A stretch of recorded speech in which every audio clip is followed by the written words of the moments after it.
সাইয়্যিদুল ইস্তিগফার, ক্ষমা চাওয়ার সবচেয়ে শ্রেষ্ঠ ভাষা আল্লাহুম্মা আনতা রব্বি। কত মধুময়, কত অর্থবহ, কত ঈমান জাগানিয়া, কত আপনার ঈমানি স্বাদ জাগ্রত করার মতো একটা দোয়া। আল্লাহুম্মা আনতা রব্বি, আল্লাহ আপনি আমার রব, আপনি আমার পালনকর্তা।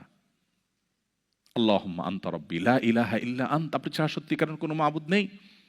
ওয়া আনা আবদুক ওয়া আনা আলা আহদিকা ওয়া ওয়া'দিকা মাস্তাতা'তু, আমি আপনার গোলাম, আপনার সঙ্গে আমার ওয়াদা রক্ষা করার আমি চেষ্টা করি, মাস্তাতা'তু, যতটুকু সম্ভব হয়। আউযু বিকা মিন শাররি মা সানাত, আল্লাহ যে অপকর্ম আমি করে ফেলেছি, যে গুনাহ আমি করে ফেলেছি, এই গুনাহের যে ক্ষতি, এটা থেকে আমি আপনার কাছে পানা চাই, আমাকে যেন জাহান্নাম গ্রাস না করে, এই গুনাহের ফলে দুনিয়া যেন আমার ক্ষতি না করে। আউযু বিকা মিন শাররি মা সানাত আবুউ লাকা বিনি'মাতিকা আলাই, আল্লাহ আপনি কত নেয়ামত দিয়েছেন আমাকে, কত মানুষ কত কষ্টে আছে, আমাকে কত সুন্দর লাইফ আপনি দিয়েছেন। ওয়া আবুউ লাকা বিযামবি, এত ভালো লাইফ দেওয়ার পরও আমি আপনার নাফরমানি করেছি, সেটাও আমি স্বীকার করি।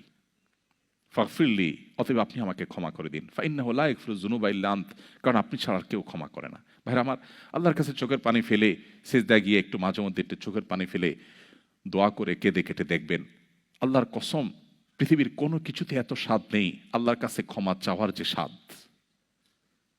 কারো কাছে ক্ষমা চাইলে ভালো লাগে না।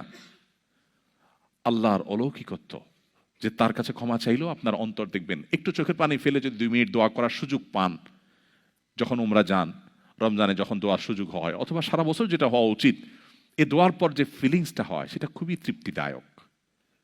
একটু চোখের পানি ফেলার পর, একটু দোয়া করার পর অসম্ভব ভালো লাগায় কাজ করে, যেটা পৃথিবীতে অন্য কোথাও হয় না। কারোর ভয়ে কাঁদলে আপনার ভালো লাগবে না, বাট আল্লাহর ভয়ে কাঁদার পর আপনার ভালো লাগা কাজ করবে।